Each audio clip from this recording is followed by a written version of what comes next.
Hi అండి. ఇది వచ్చేసి నిన్నటి మినీ వ్లాగు. నిన్న సుబ్రహ్మణ్య స్వామి షష్ఠి కదా, నా పూజ అయితే కంప్లీట్ అయిపోయింది. ఇంటికాడ అయితే దండం పెట్టేసుకున్న తర్వాత పూజ చేసేసిన తర్వాత గుడికైతే పిల్లల్ని తీసుకుని వెళ్ళాను అనమాట. మా ఆయన గారేమో తెల్లవారుజామునే గుడికి వెళ్ళిపోయారు, పొలం వెళ్ళడానికి లేట్ అయిపోతుందని.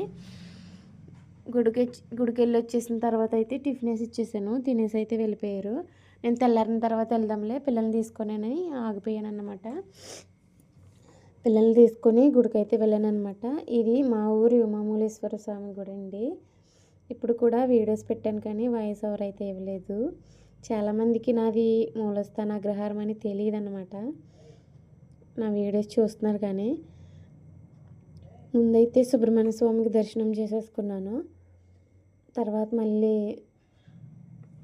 మా ఊరి ఉమామూలేశ్వర స్వామిని అయితే దర్శనం చేసుకున్నాను అనమాట. ఇది వచ్చేసి వీడియో బయట నుంచి అయితే తీసాను. దర్శనం చేసేసుకున్న తర్వాత ఒక ఆవిడైతే అడిగింది, ముందు సుబ్రహ్మణ్య స్వామి దర్శనం చేసుకోవాలా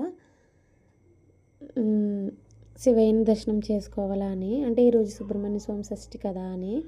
ఏమో నేనైతే సుబ్రహ్మణ్య స్వామిని దర్శనం చేసుకున్నానని చెప్పాను. మీకు ఏమైనా తెలిసినట్లయితే కామెంట్ చేయండి. మా వీడియో నచ్చితే లైక్ చేయండి. Thank you for watching. Bye.